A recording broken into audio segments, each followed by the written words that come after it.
Seguimos agora com o assunto convivendo com a necessidade de uso racional de medicamentos, que tem como curadoria do Sindishop, Sindicato dos Hospitais, Clínicas e Laboratórios do Estado de São Paulo, e a ANAP, Associação Nacional dos Hospitais Privados. Eu convido aqui ao palco Luiz Antônio Gil Júnior, diretor do Instituto Benvita, Ágabo Mativel Silva, head da farmácia clínica na Farm-ME, e Dirceu Barbano, diretor científico da Sindishop, que fará a mediação desse painel. Sejam bem-vindos. Primeiro, agradecer ao fórum, à feira e ao evento Longevidade como um todo, o espaço compartilhado aqui com o Sindicato dos Hospitais, Clínicas e Laboratórios do Estado de São Paulo. Quando nós nos dispusemos a organizar uma parte desse acontecimento aqui, nesse evento de longevidade, nós decidimos identificar um tema que pudesse ser de interesse geral, tanto no que se refere ao cuidado ambulatorial, ao cuidado hospitalar, mas algo que pudesse ter um significado também de expectativa, de entrega, de como a cadeia da assistência à saúde se completa ou precisa completar e como que ainda a gente tem elos dessa cadeia que precisam de um olhar mais específico. A questão do uso racional de medicamentos, a aderência ao tratamento, né? Basta dizer, Gil sabe disso, Ábago também, o sistema de saúde inglês gasta em torno de 500 milhões de libras por ano a mais por conta da baixa aderência dos pacientes aos tratamentos. Claro que a aderência ao tratamento tem relação com o tipo de patologia, o tipo de paciente, com as habilidades dos médicos na escolha dos tratamentos e dos farmacêuticos na atividade de dispensação. A gente montou aqui um painel com o Dr. Gil e o Ábago, que busca, então, falar um pouco com a gente como que na expectativa médica, na atividade da dispensação, podem ser adotadas práticas e condutas que favoreçam a aderência ao tratamento e consigam, com isso, resultar em resultados mais eficazes, eficientes aos pacientes ambulatoriais e também àqueles que, de alta dos hospitais, consigam fazer a continuidade do tratamento da forma apropriada. Gil, por favor. Muito obrigado pelo convite, Dirceu, Sindihosp, obrigado, Ábago, pela divisão da mesa comigo. Medicação é um tema muito forte quando a gente vai falar de longevidade, né? E eu vou trazer alguns motivos para isso e algumas coisas que interferem muito nesse cuidado. Eu sou geriatra, clínico, pratico geriatria no meu consultório, pratico geriatria com alunos, pratico geriatria num pronto-socorro de um grande hospital de São Paulo, e a medicação ela é problema em todos os cenários. Então, vamos falar um pouquinho sobre ela e com essa necessidade do uso racional de medicamentos. A gente está aqui, obviamente, porque existem aqueles que dizem que o mundo está dividido entre as crianças e os idosos, né? Mas, na verdade, cada vez mais o mundo vai estar cada vez mais repleto de idosos. E, recentemente, eu fui dar uma aula para os meus filhos na escola e eu fiz uma revisão e a gente já sabe que das crianças das quais eu fui dar aula, que tem ali 8 anos, 25% vão chegar aos 100 anos. É um número meio assustador pensar que, ao final daqui 90 anos, 1/4 da população pode chegar até 100 anos. E por que o tema da medicação importa, né? O uso da medicação ela é muito frequente. O uso da medicação, 30% dos idosos tomam 5 ou mais medicamentos. 1 em cada 4 idosos são hospitalizados por causa de medicação. E, por conta disso, tem trabalhos mostrando que quem toma 3 medicamentos certamente tem um efeito colateral. Pode ser não identificado, pode ser não grave, mas certamente tem um efeito colateral. E eles podem ser muito mais internados por conta disso. 1 em cada 5 medicações são inapropriadas. 50% recebem alguma medicação desnecessária. E 15% tem alguma reação adversa. E, não infrequentemente, a gente enxerga uma coisa que chama cascata iatrogênica, que é cada medicação para tratar o problema da outra medicação. Então, não infrequente, um idoso toma cálcio e prende o intestino e precisa tomar um laxante por causa do intestino. Muito bom. E aí eu pergunto para vocês que estão aqui, se tomar remédio é bom. Quem é que toma remédio? Levanta a mão para mim. Todo mundo toma um remédio, né? E quantos remédios, né? Tomar remédio que é ruim, é bom? Muitos remédios podem ter gosto ruim, podem ter efeitos colaterais. E remédio que causa efeito colateral é bom? E tomar 5 medicamentos por dia. É fácil ou é difícil? Isso é a regra no consultório. Está aqui uma prescrição simples de uma pessoa que vem lá no consultório. E está bem organizado aqui. Está super bem organizado. Café, pós-café, antes do almoço, está super... Mas olha só quantas medicações.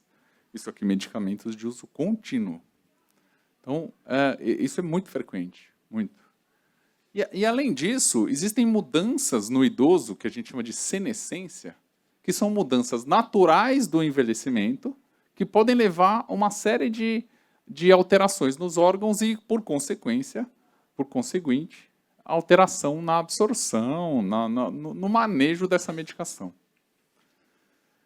E eu vou contar um pouco para vocês o que essa senescência tem a ver com o uso de medicamentos. E veja, a senescência ela acontece comigo e até com a rainha da Inglaterra, que ela já estava na minha apresentação antes do falecimento dela.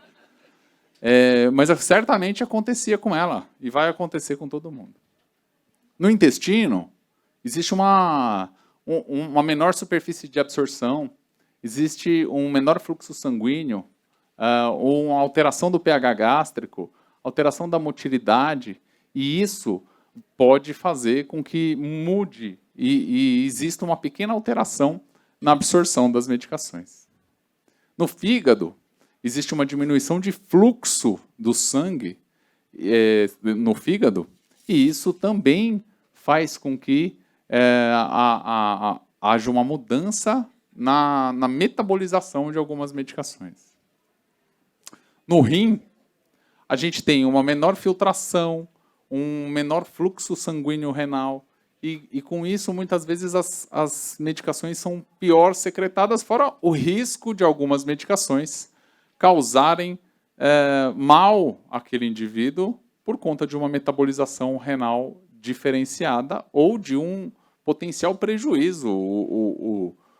A medicação clássica para isso é um anti-inflamatório, por exemplo, que são vendidos sem receitas na farmácia, e os idosos tomam, podendo ter injúrias renais, problemas renais muito importantes. Audição. Existe uma deterioração da audição conforme o indivíduo envelhece. Mas e daí? O que isso tem a ver com remédio? Será que ele entendeu o que é para tomar? Em oncologia, os idosos que são tratados com tratamentos oncológicos, a gente tem trabalhos mostrando que diminuição de audição aumenta o risco de efeito colateral. Porque possivelmente eles não entenderam o que era para tomar, o que era para tomar antes, o que era para tomar depois, mas é um fator de risco. É um fator de risco para eventos adversos. A boca tem diminuição das papilas gustativas, alteração da deglutição. Quantos de nós aqui, quando vamos ver pacientes, falam: aquele grandão eu não consigo tomar. E aí, às vezes, o paciente abre o remédio que não pode ser aberto, porque é de liberação programada. Então, tem outras E do ponto de vista da visão? O que a visão tem a ver com remédio? A visão, o cara que tem catarata enxerga assim. O indivíduo que tem glaucoma enxerga assim. E o que tem degeneração macular? Enxerga assim. Ele não consegue visualizar o comprimido. Olha quantas coisas que podem... Isso não é envelhecimento normal, isso é envelhecimento com doença. Mas a catarata acontece, é uma coisa bem tênue entre a senescência e a senilidade. Mas o fato de não enxergar direito faz com que aquele indivíduo possa tomar o remédio errado.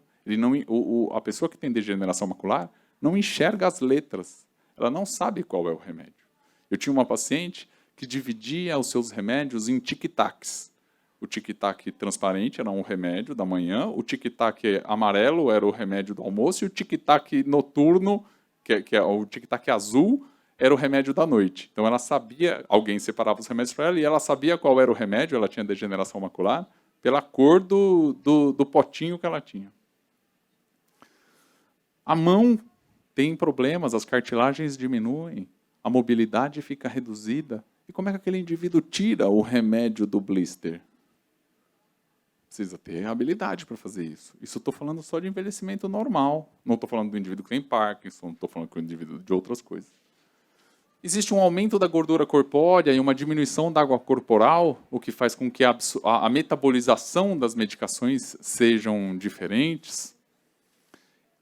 Existe uma alteração normal do sistema nervoso e a alteração patológica. Aos 80 anos, 15% dos indivíduos podem ter alguma alteração cognitiva. Então, assim, se ele tem alteração cognitiva, se ele tem demência, como é que ele maneja a medicação?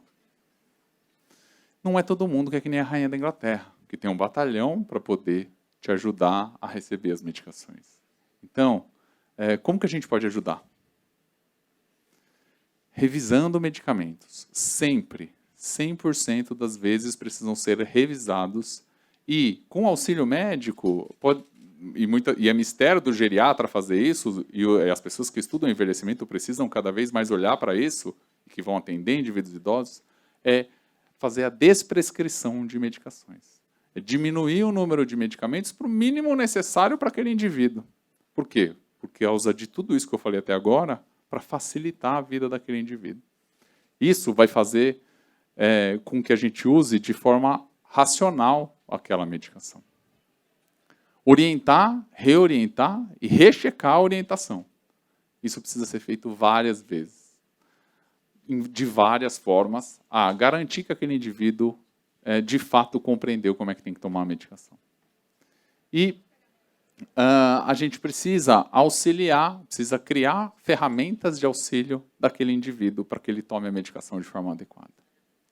Porque esse senhor aqui sou eu amanhã. Então, se a gente fizer isso muito bem feito, isso aqui pode ajudar esse indivíduo a viver melhor e a receber as suas medicações para viver melhor nos anos que ele ainda tem de vida. Porque todos nós vamos envelhecer, ainda que super-heróis. Obrigado. Gil, muito obrigado. Foi ótimo e é uma excelente introdução, né, para compreender que não é só uma questão, mesmo quando tudo sai direito no diagnóstico, na escolha dos medicamentos, com base em evidências clínicas, científicas, etc., ainda perdura uma dificuldade, né? Como certamente nesse processo de desprescrição você consegue muitas vezes reduzir poucos casos para menos de 5, para menos de 4. E as pessoas que cuidam de pessoas, ou mesmo que necessitam tomar 5 diferentes medicamentos por dia, têm bastante dificuldade. A ideia aqui era discutir um pouco esse contexto, né, que chega até essa decisão e trazer agora o Abaco para contar um pouco para a gente como é que tecnologias e comportamentos que envolvem os profissionais de saúde, farmacêuticos, muitas vezes enfermeiros também, podem favorecer um ambiente mais apropriado e menos inóspito para quem cuida e para quem usa os medicamentos. Sempre pensando que o resultado da terapêutica tem uma ligação imensa com cada uma dessas etapas e cada um desses elementos que o Gil já nos trouxe. Ábago, por favor. Perfeito, agradeço a presença de todos aqui, agradeço também pelo convite da Sindiosp, na pessoa do Dirceu e também do Dr. Luiz. É uma alegria muito grande para mim poder estar aqui junto com vocês, falando sobre esse assunto. Eu sou farmacêutico de formação, me especializei em farmácia clínica e hoje estou aqui representando também uma empresa que ela tem justamente esse propósito, a gente entender onde está esse profissional, onde está o farmacêutico nesse contexto que a gente está vendo, desse paciente com uma terapia complexa. Será que hoje a gente está aproveitando esse profissional da forma que ele pode contribuir para a saúde e também se responsabilizar por esses resultados em saúde, sejam eles positivos ou negativos também na terapia? Então, coube a mim aqui trazer um pouco em relação ao que a gente tem hoje em termos de tecnologia, como que a tecnologia pode nos ajudar a melhorar realmente o uso de medicamentos pelos nossos idosos longevos, mas não só por eles, por todos nós também, como a gente bem falou aqui. A Farmi, para quem não conhece, a empresa que eu trabalho atualmente, nós somos uma startup farmacêutica. Então, nós estamos inseridos no ramo da saúde e surgiu justamente de perceber esse contexto complexo. As 3 fundadoras farmacêuticas também, ainda na universidade, perceberam que nós, enquanto profissionais de saúde, não estávamos conseguindo trazer as soluções que as pessoas precisam, que usam medicamentos. Por todo esse contexto que o Dr. Luiz trouxe e explanou muito bem para nós. Então, veio essa ideia, vamos trazer uma solução.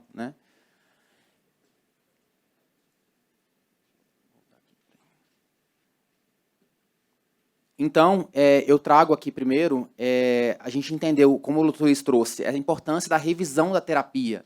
Eu preciso de olhar para a terapia completa do idoso, para todos os medicamentos que ele utiliza, incluindo medicamentos que ele utiliza por conta própria, que o vizinho indicou, que ele viu na TV, que agora ele recebe mensagem no WhatsApp da família ou de alguém falando que é bom. Então, todas essas influências, precisamos de olhar para todos esses medicamentos de forma completa. E a gente sabe que, muitas vezes, o idoso ele não vai só no geriatra. Ele tem uma série de outros especialistas também que acompanham ele. E a gente sabe que, às vezes, ele esquece de comentar ou fica com receio de falar outros medicamentos que ele está utilizando também, além daquele que aquele profissional prescreveu. Então, diante disso, a gente tem, na nossa empresa, na Farmi, sempre quando a gente recebe um cliente novo, a gente tem hoje uma análise dessa farmacoterapia completa. A gente olha para cada indivíduo e para a terapia completa de cada indivíduo de uma forma única.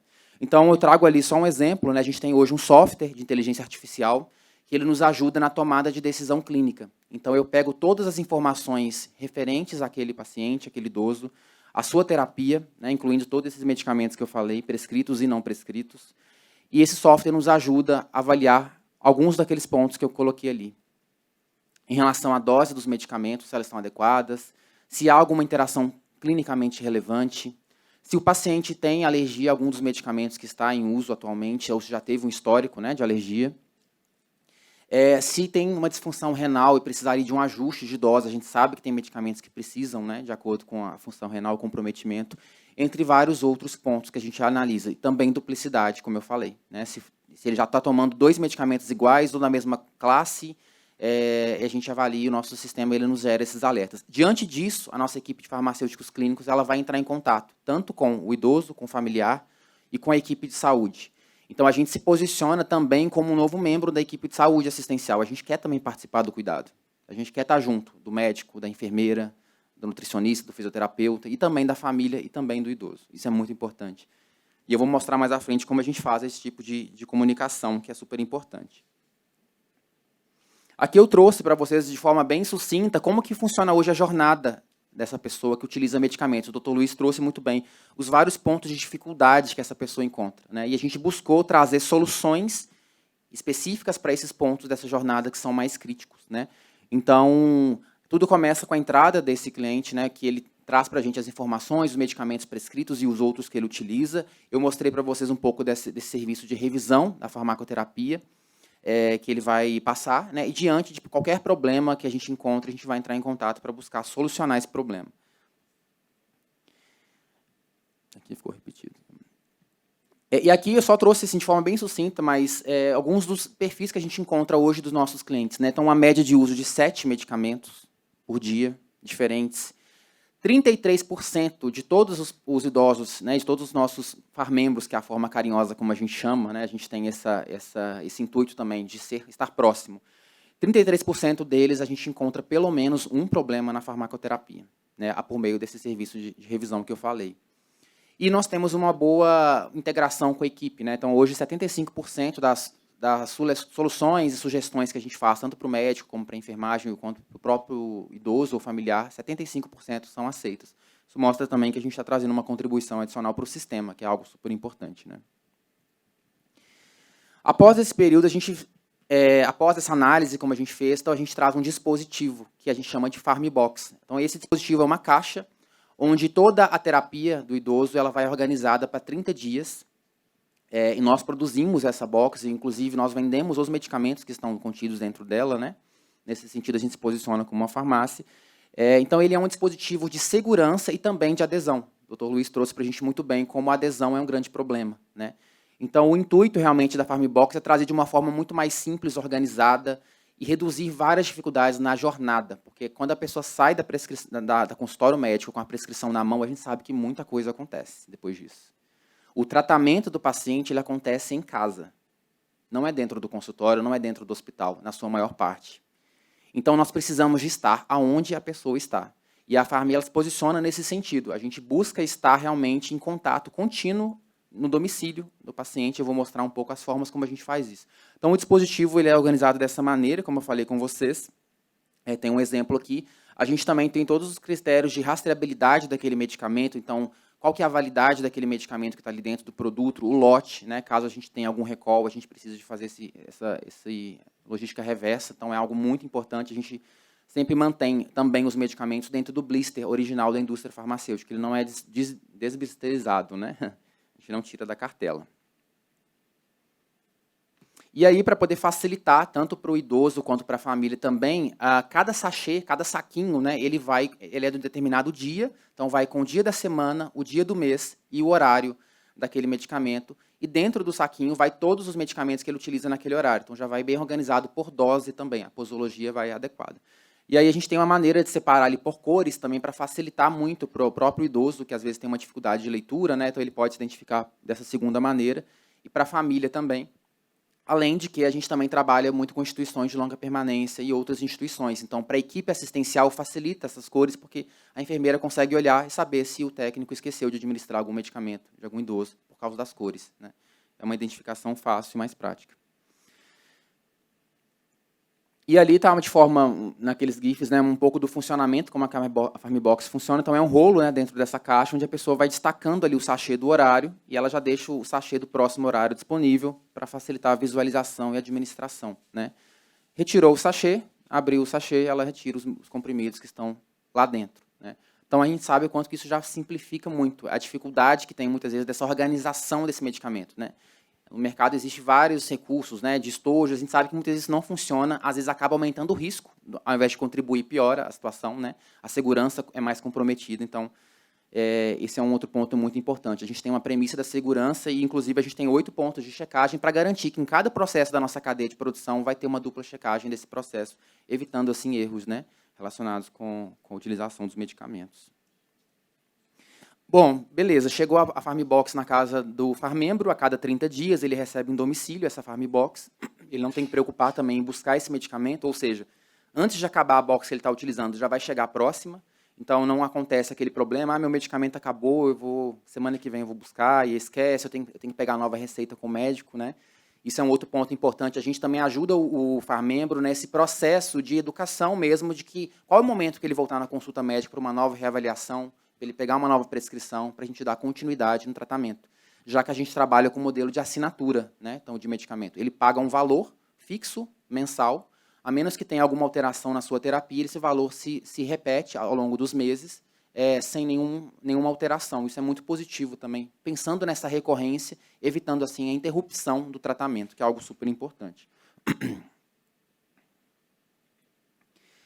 Mas, para além disso, a gente percebe que só aquela revisão que eu falei para vocês, ela não resolve totalmente os problemas. A gente viu o quanto é complexo aqui com o Dr. Luiz. Então, a partir daquela revisão, a gente tem um score de triagem dos pacientes, dos nossos farmembros, Quando a gente percebe aqueles com um score mais alto, ou seja, ele tem um risco maior de ter um problema relacionado com o uso de medicamentos, seja baixa adesão, reação adversa, uma dose elevada, uma interação medicamentosa relevante, ou ele é polimedicado, como o doutor trouxe, a gente faz um convite para esse farmembro fazer parte e ser atendido pela consulta farmacêutica, nosso acompanhamento. Então, a consulta farmacêutica ela vem no contexto de telefarmácia, que foi regulamentado recentemente, né? A gente está no momento aqui, pós-pandemia, que a gente percebeu que a saúde ela virou, né, 180, né? E a gente percebeu o quanto que o remoto ele é importante. Então, é uma maneira mais assertiva da gente estar ainda mais próximo no dia a dia com esse farmembro. Então, a gente faz consultas periódicas com ele, sem custo adicional. Essas consultas são por videochamada, em diferentes plataformas. A gente também treina o farmembro para ele aprender a utilizar essa plataforma, ele conseguir se conectar conosco. E aí a gente vai conseguir, com essa consulta, entender melhor qual que é a rotina dele, quais são as dificuldades dele, né? Às vezes a gente não consegue aprofundar isso no consultório, uma consulta rápida, ou às vezes numa informação no balcão da farmácia, né? Como que ele faz com esses medicamentos? O que ele acha sobre o tratamento dele? Ele entende por que ele está tomando aquele medicamento ou não? Ele sabe quais problemas de saúde ele tem? A gente sabe quanto esses pontos são muito importantes. Ele precisa ser parte integral do cuidado, ele é o centro do cuidado, né?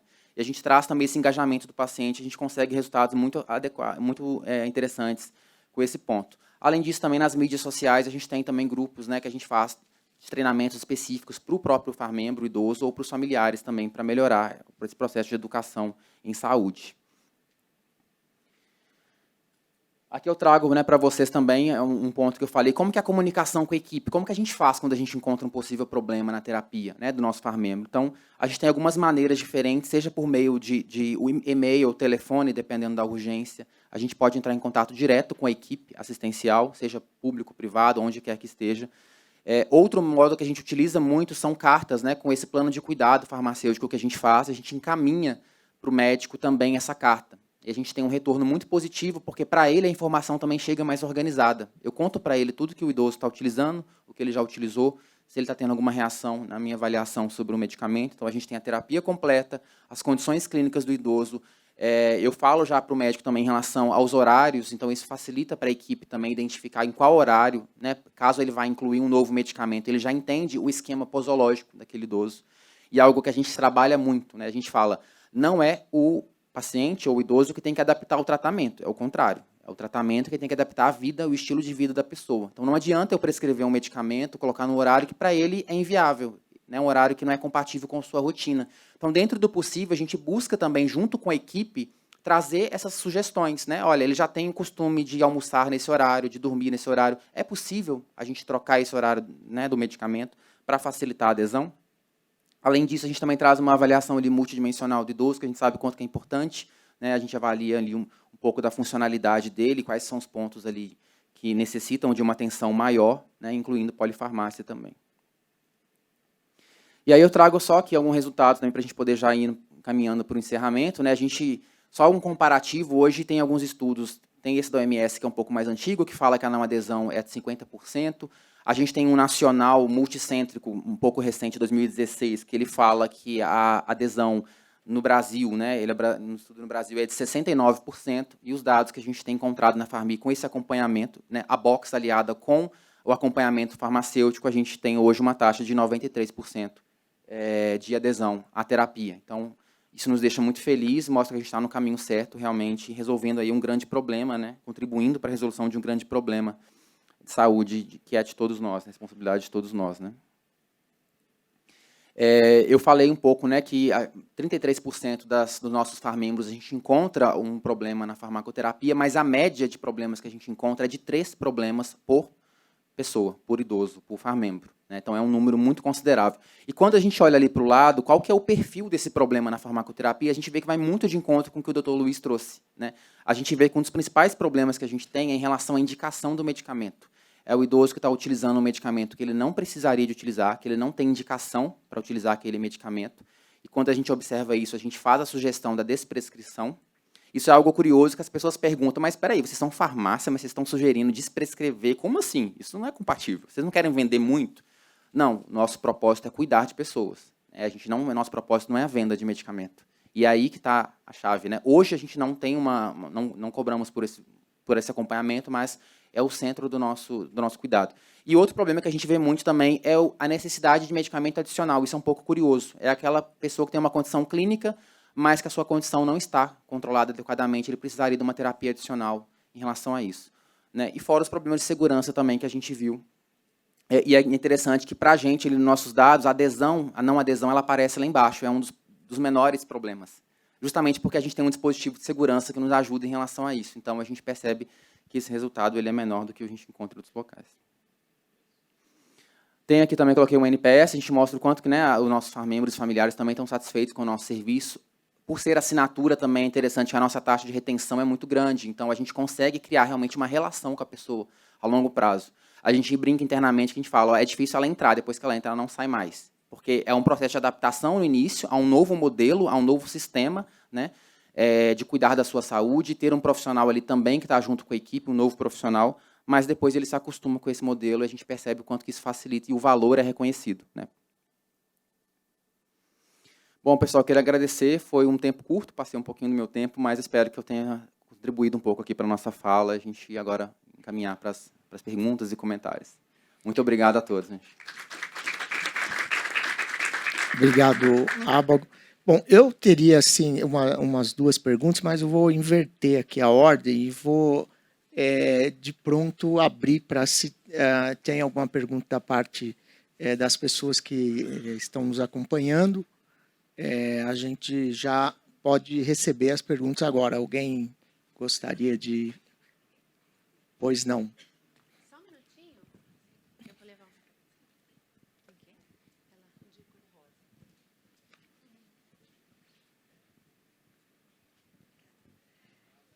Qual o valor da assinatura da Farmi? E quantos clientes vocês têm hoje? Não é aqui em São Paulo, né, empresa? Nós nascemos em Minas há 4 anos Startup atrás. em Minas, né? O sotaque não deixa negar, né? Mas nós estamos em São Paulo já há 2 anos e a gente tem crescido bastante aqui em São Paulo. Hoje já, inclusive, superou o nosso número de clientes em Minas. Em relação ao valor da assinatura, ele é variável, depende justamente da terapia de cada FAR-membro, né? Então, hoje a gente não cobra uma taxa pelo serviço, né, de organização da box, o acompanhamento clínico, é apenas realmente o valor do produto, do medicamento. Então, esse valor ele é variável, né, de acordo com a assinatura, mas as pessoas pensam, né, olhando o dispositivo, deve ser muito caro, e não é. São valores bem competitivos com o mercado e pelo valor agregado que tem também, né, o custo-benefício ele é realmente muito maior.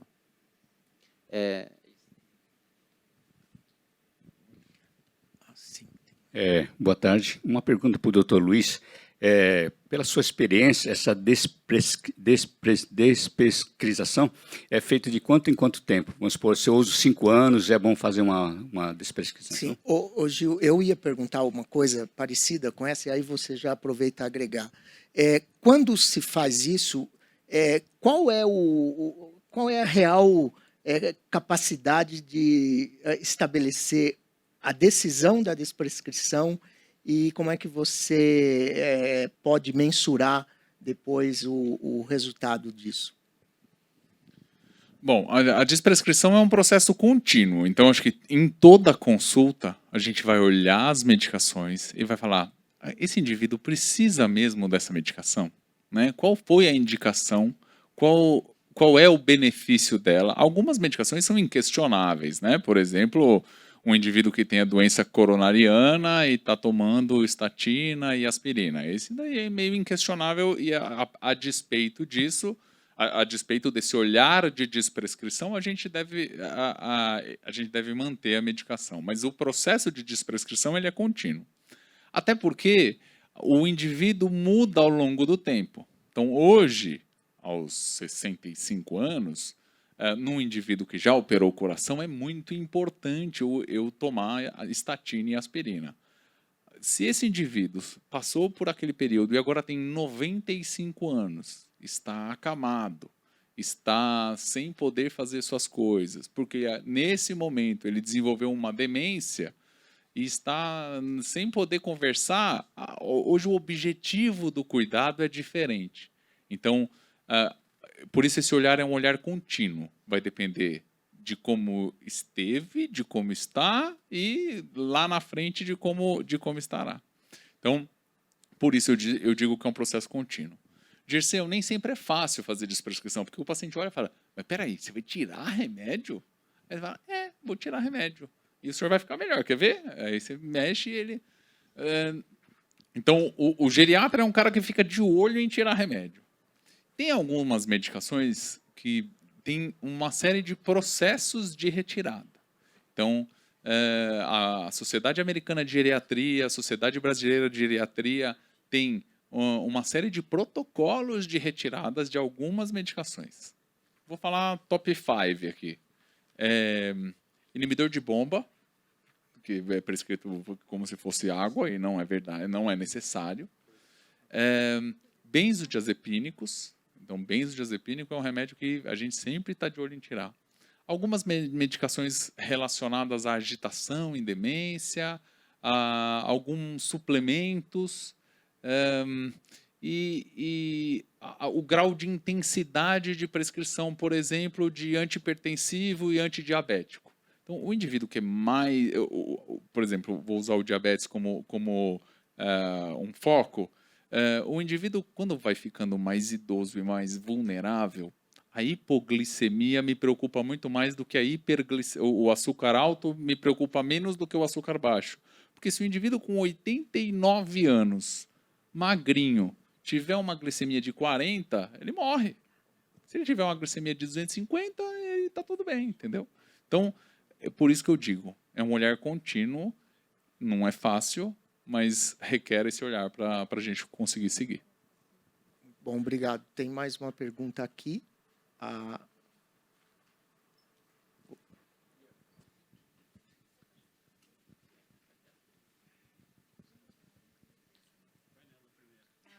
Oi, bom dia a todos, boa tarde. Parabéns, doutor Gil, pela apresentação excelente. Então, com a Pharmi, você trouxe ali uma taxa de 75%, vamos dizer assim, de aceitação, de alinhamento entre o corpo farmacoterapêutico de vocês e o grupo clínico. E como é que vocês fazem a gestão quando não existe essa aceitação? Ou quando, por exemplo, o prescritor se coloca numa posição defensiva, do tipo, como assim? Vocês estão discutindo a minha prescrição? E eu queria saber como é que vocês se comportam em relação a isso.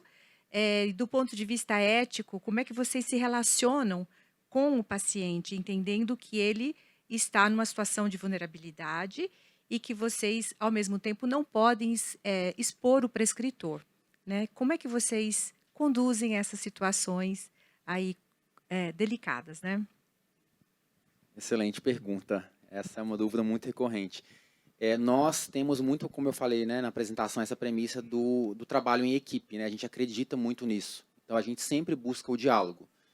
Sempre a gente vai buscar aproximar do prescritor, e aí tem um desafio, porque eu não falei, né? Dentro obviamente, a gente não tem um prescritor na empresa, né? Então todos são externos, então a gente tem que articular realmente com cada instituição, com cada prescritor privado, com o plano de saúde, etc.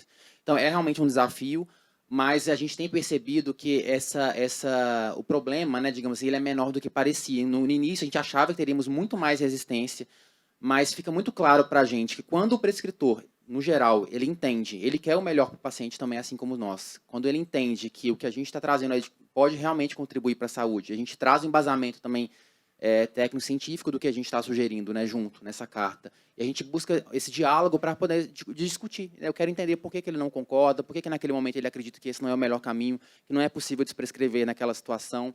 Então, a gente consegue, no geral, esse diálogo, mas em situações específicas que a gente não consegue o diálogo, a gente também não busca não ter nenhum tipo de conflito direto com o prescritor, né? A gente tem também um outro ponto, esse empoderamento que eu falei do paciente, ele é essencial, né? Todos nós na saúde precisamos de colocar o paciente também numa posição para ele entender os seus problemas e ele também ajudar a tomar as próprias decisões. Isso não é fácil. No papel é lindo, né? Na prática, os profissionais, nós, de maneira geral, costumamos ficar, às vezes, na defensiva, mas esse processo nosso também de empoderamento do paciente, a gente tem experiências interessantes, às vezes há uma resistência inicial de determinados prescritores, mas o próprio paciente, quando ele entende aquele problema na sua terapia, a gente explica para ele o motivo, ele começa a articular com o próprio prescritor. Doutor, mas eu estou sentindo tal reação, esse medicamento ele pode causar isso, né? Eu fui informado pelo farmacêutico. será que não seria o melhor caminho a gente pensar no outro ou reduzir a dose? E a gente percebe que essa conversa, né, essa triangulação, ela é muito importante, né? Eu acho que os nossos resultados eles refletem nisso, assim. Então, essa resistência, esse receio, ele é bem menor do que parece, acho que justamente porque estamos todos nós com o mesmo objetivo, né? Acho que esse é o principal.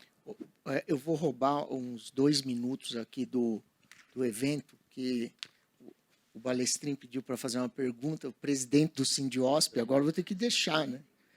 Me dê uma licencinha pequena. Vamos lá, Balestrin. Dá um waiver aqui para gente. Gente, boa tarde a todos. Queria agradecer a presença de vocês. Eu queria fazer uma pergunta muito rápida. No fundo, entre vocês, um médico prescritor, ou vocês como farmácia, existe entre vocês e o paciente alguém.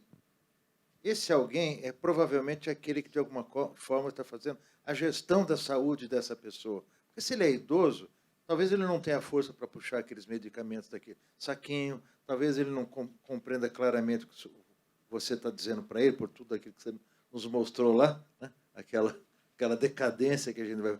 Como é que é esta relação de vocês, não com o paciente, mas exatamente com esse, vou chamar assim, de gestor ou familiar, seja lá o que for, do paciente?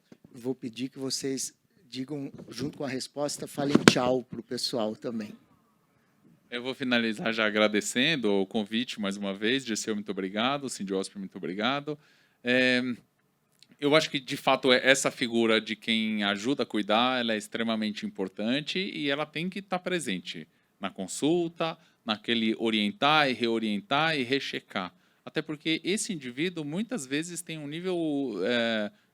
quando temos um cuidador, muitas vezes tem um nível de entendimento tão baixo quanto o do indivíduo que está sendo prescrito. Então, por isso, a importância daquelas minhas últimas mensagens, que é preciso informar e rechecar. Eu nunca esqueço, quando eu era preceptor de clínica médica aqui da USP, a gente fez uma prova na qual a gente entregava uma receita para um indivíduo e o aluno tinha que explicar a receita. Só que se ele não perguntasse se a pessoa sabia ler, ela errava a questão. Porque o indivíduo, para quem ele estava entregando, não sabia ler. E ele precisava dar um jeito de explicar a prescrição. A gente ainda vive isso no nosso país, infelizmente. Abago, nos seus poucos segundos, por favor. O doutor explicou muito bem, eu endosso muito o que trouxe, né? É muito importante a presença do responsável, do familiar junto. Hoje, mais ou menos 60% das consultas que a gente faz é na presença de um familiar ou responsável. A gente entende o quanto que a presença dele é fundamental, né? E é interessante que hoje a gente tem uma dificuldade, às vezes, pelo próprio sistema de saúde, de entender o que acontece com esse idoso quando ele é internado no hospital, um farmembro nosso. E é o familiar que nos conta a história. Ele fala, olha, ele foi internado por tal motivo, o que aconteceu foi dessa forma, o médico hospitalar me falou tal coisa. Então, essa conexão ela é muito importante. A gente trabalha muito nesse sentido também. Agradecer a todo mundo e, mais uma vez, ao Dirceu pelo convite. Foi uma honra estar aqui com vocês. Um abraço. Eu tinha certeza que ia ficar com vontade de continuar, porque o tema é muito legal, muito bacana, e foi por isso que a gente, no Sindiosp, escolheu fazer essa discussão. Obrigado para todo mundo e desculpe aí o avançar sobre o outro horário. Nós agradecemos a todos, obrigada por esse painel.